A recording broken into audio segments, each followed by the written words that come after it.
My name is Dr. Maya Chen, and 3 years ago, on the deck of a yacht somewhere off the coast of Cape Cod, my mother-in-law looked me dead in the eyes, smiled like she was about to give me a birthday present, and shoved me into the Atlantic Ocean. I was 11 weeks pregnant. It was the first pregnancy that had ever made it past the first trimester after 3 rounds of IVF, 2 miscarriages, and $74,000 in medical bills. The cocktail she had handed me 20 minutes earlier was already doing its work in my bloodstream. By the time my body hit the water, I was bleeding internally. My vision was tunneling. And the last thing I remember thinking before the cold swallowed me whole was that she had finally done it. She had finally found a way to delete me from her son's life forever. What she did not know, what nobody on that yacht knew, was that the smartwatch on my wrist had been recording every word she said for the past 43 minutes. And what she really did not know was that I am a cardiothoracic surgeon at Massachusetts General Hospital, and I had been quietly running my own blood work for 6 weeks because I had already started to suspect that someone in that family was poisoning me. Let me back up. I met David Whitmore in my second year of residency.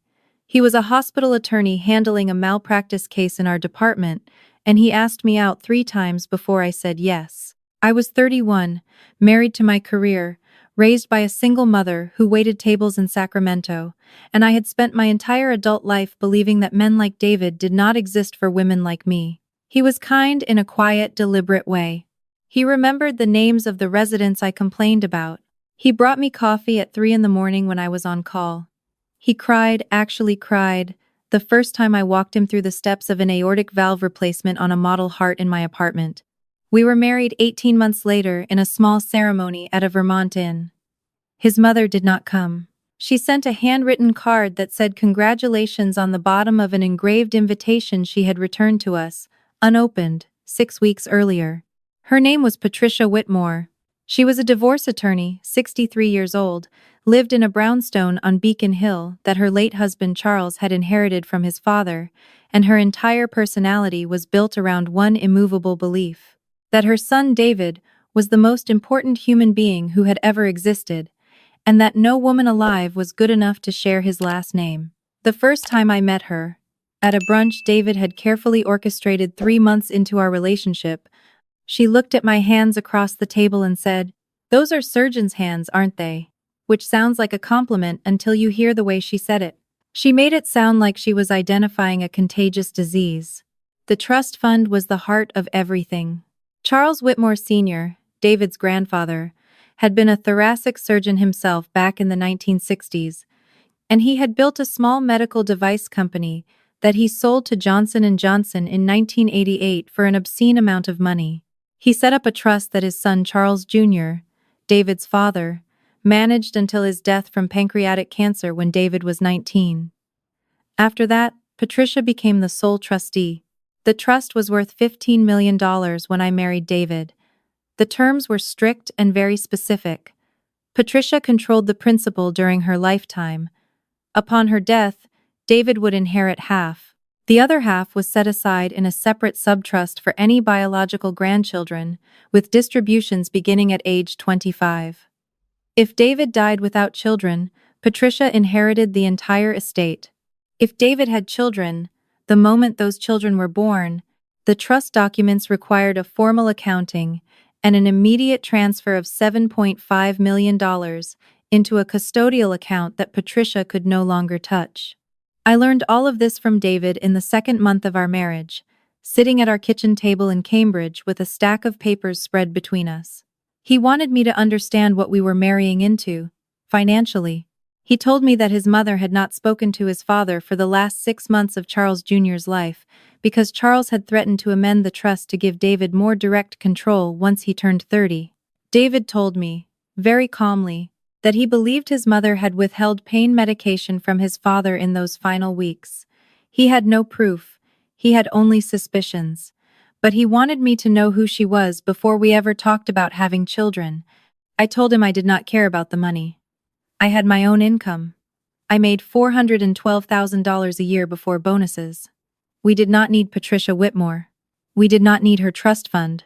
We did not need her brownstone or her opinions or her presence at our holidays. He cried when I said that. Real, exhausted crying, like a man who had been holding his breath for 33 years and was finally allowed to let it out. We agreed that we would keep her at a careful distance. The pregnancy changed everything.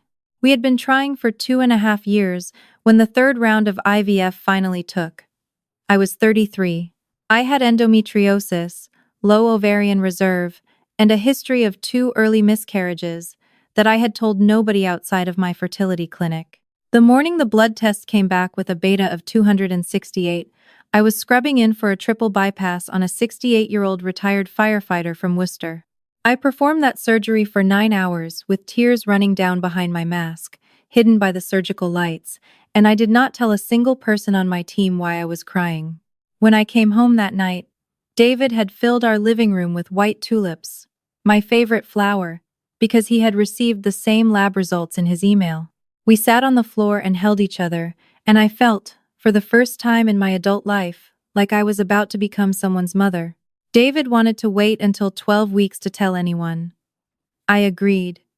We had lost 2 before, and I could not bear the idea of unmaking the announcement. But at week 8, Patricia called David and demanded to know why we had skipped Easter brunch at her house. He had told her I was on call. She did not believe him. She had a way of knowing things she had no business knowing. She had a private investigator on retainer, a man named Conrad Voss, who had worked her divorce cases for over 20 years. We found out later that Conrad had been following me to my fertility clinic appointments for almost a year. At week 10, Patricia invited us to her 63rd birthday celebration. She had rented a yacht, a 120-foot Westport called the Margaret Ann, and she was hosting 40 guests for an overnight cruise from Boston Harbor up to Provincetown and back. Black tie, no exceptions, dress code rigorously enforced. David did not want to go. He told me he had a bad feeling. He said his mother had been too quiet for too long. But I had just finished a brutal stretch of overnight call. I was drowning in first trimester nausea, and I told him that one weekend on a boat with his mother was a small price to pay for keeping the family peace until we were ready to make the announcement. I will regret that decision for as long as I live. And also, in some strange way I cannot fully explain, I will be grateful for it forever. We boarded the Margaret Ann at 4 in the afternoon on a Friday, in early June. I wore a navy silk dress that hid the very small bump that had just started to show. Patricia greeted us at the top of the gangway. She kissed David on both cheeks and gripped my forearm hard enough to leave a bruise that I did not notice until the next morning. "Welcome aboard," she said. "I am so glad you could finally make time for us." The first night passed without incident. Dinner was served at 8. I drank sparkling water with lime and told the woman next to me, a federal judge named Eleanor, that I was on a cleanse. Patricia watched me from across the table all night. I felt her eyes on me the way you feel a draft from a window you cannot see. Saturday morning, the boat anchored in a quiet cove about 12 miles off the coast of Wellfleet. Most of the guests went swimming or took the tender into shore. I stayed on board with a book. David was below decks on a work call he could not get out of. Patricia found me on the upper deck around 11. She was carrying 2 crystal glasses of what looked like lemonade. She set one down in front of me and sat in the chair across from mine. "We need to have a conversation," she said. Mother to mother. I knew immediately that she knew. She told me she was aware of the pregnancy. She said Conrad had photographed me leaving the fertility clinic on 6 separate occasions over the past 4 months. She said she had also obtained, through means she would not specify, a copy of my medical chart from Brigham and Women's. She knew I was 11 weeks. She knew it was a girl. She knew I had named her, in my own head, Hope. Then she told me what she wanted. She wanted me to terminate the pregnancy. She would pay for everything. She would arrange for it to happen at a private clinic in Switzerland. She would tell David it was a miscarriage, and I would never tell him otherwise. In exchange, she would transfer $2 million into an account in my name. She said she had read the trust documents very carefully, and she could not allow $7.5 million to leave her control because of what she called, and I am quoting her exactly, a glorified turkey baster experiment with my son's DNA. I sat there for a full 30 seconds without speaking. Then I picked up the glass of lemonade she had placed in front of me, and I asked her, very quietly, what she had put in it. She smiled. She said, "Oh, sweetheart, I would never." And then she added, "But I would suggest you not drink it anyway, just to be safe." I stood up. I told her I was going to find David. I told her she would never see this child, that I would file a restraining order the moment we made it back to shore, and that I had been recording our entire conversation on my Apple Watch. I held up my wrist to show her. I should not have told her about the recording. What happened next happened very fast. She stood up. She moved faster than a 63-year-old woman in a linen pantsuit should be able to move. She grabbed the back of my neck with one hand and the railing of the deck with the other, and she used my own forward momentum to flip me over the rail. I remember the wood of the railing hitting my hip. I remember the sky tilting. I remember the sound of my own voice making a noise I had never made before. And then I was in the water, and the water was so much colder than I had expected, and my head hit something hard, maybe the hull, maybe the propeller housing. I will never know. And the ocean closed over my face and everything went black. I should have died. I should have died 3 times over. I should have died from the impact, from the cold, from the bleeding I did not yet know about. I did not die because a 16-year-old kid named Marcus Delgado was working a summer job on a recreational fishing charter half a mile away, and he saw a woman in a navy dress fall from a yacht, and he yelled at his captain. And his captain hit the throttle, and got to me in under 4 minutes. They pulled me out of the water with a gaff hook through the strap of my dress. Marcus did chest compressions. I had a pulse, but I was not breathing. He kept me alive until the Coast Guard helicopter arrived 9 minutes later. I woke up 31 hours later in the trauma ICU at Cape Cod Hospital. I had a grade 2 concussion, 3 cracked ribs, a fractured left scapula, hypothermia, and significant blood loss. My first conscious thought was about the baby. My second conscious thought was about the recording. I tried to sit up. I could not. A nurse named Brenda put her hand on my shoulder and said, "Honey, you need to stay still." I croaked out one word. "Pregnant." She nodded. "We know," she said. "The baby is okay. Your husband is in the waiting room. The police are here too." David came in first. He had not slept. His eyes were red and swollen, and he could barely speak. He told me his mother had been telling everyone on the boat that I had been drinking heavily and had fallen overboard on my own. He told me she had been sobbing in the saloon, telling guests that she had warned me about my drinking problem. He told me that until the Coast Guard called him with my survival status, he had thought I was dead. And then he asked me, with this terrible cracking voice, what really happened. I told him to get me my watch. The watch had been removed in the trauma bay and placed in a sealed plastic bag with the rest of my personal effects. David retrieved it from the nurse's station. The audio file was 43 minutes and 12 seconds long. We listened to it together, his hand gripping mine so hard I thought he might break my fingers. We heard his mother offer me $2 million to abort our daughter. We heard her admit that she had hired Conrad Voss to surveil me. We heard her describe our IVF process in language so cruel I will not repeat it. And then, at the very end, we heard the struggle. We heard her grunt with effort. We heard the railing creak. We heard me scream. David did not say a word for almost 10 minutes. He just sat there, holding my hand, listening to it twice. Then he stood up, walked into the hallway, and I heard him tell the 2 officers from the Massachusetts State Police that he wanted to make a formal statement. Here's the part that I think a lot of people will find hard to believe. She came to the hospital. Patricia Whitmore, the woman who had thrown me off a yacht 36 hours earlier, arrived at Cape Cod Hospital at 9 in the morning on Monday with her sister Olivia and a leather portfolio full of paperwork. She walked up to the trauma ICU desk and informed the charge nurse, a 26-year veteran named Karen Mulvaney, that she was here to see her daughter-in-law. Karen, God bless her, had already been briefed. She informed Patricia that I had specifically requested no visitors except my husband, and that hospital security had been notified that Patricia was not, under any circumstances, to be admitted to the ICU floor. Patricia tried to push past her.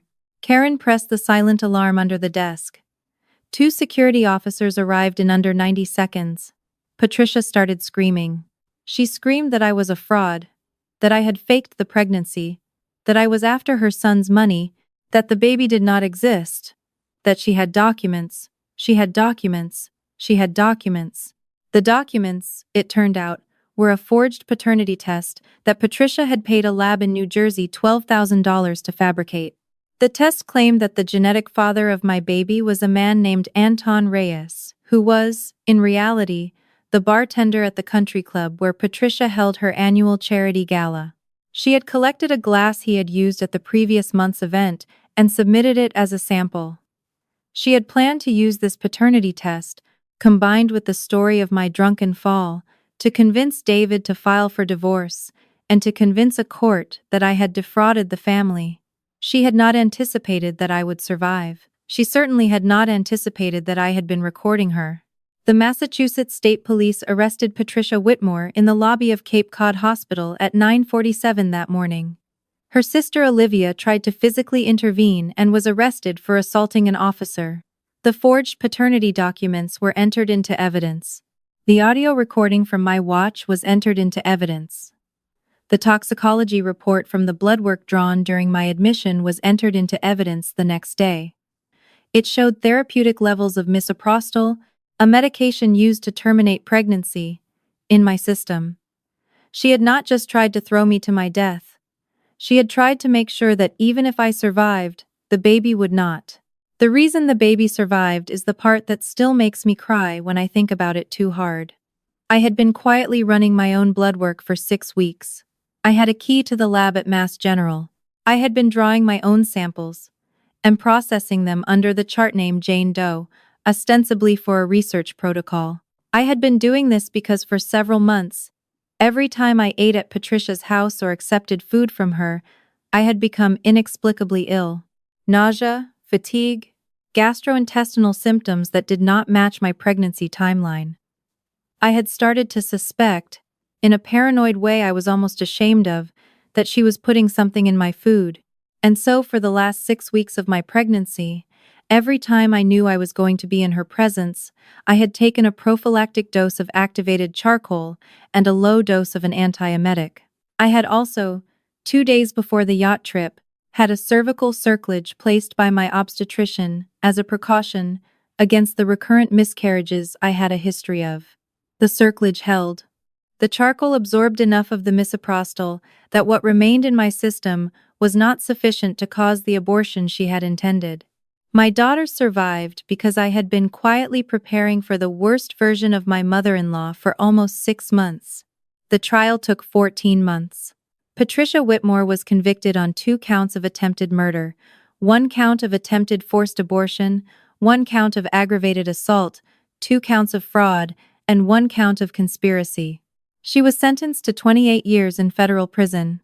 She is currently incarcerated at FCI Danbury, where she will be 87 years old by the time she is eligible for parole.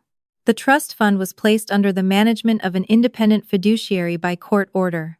$7.5 million was transferred into a custodial account for Hope on the day she was born.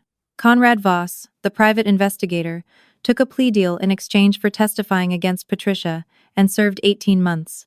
Olivia, the sister, was sentenced to 5 years probation. David and I are still married. I want to say that clearly because so many people assume otherwise.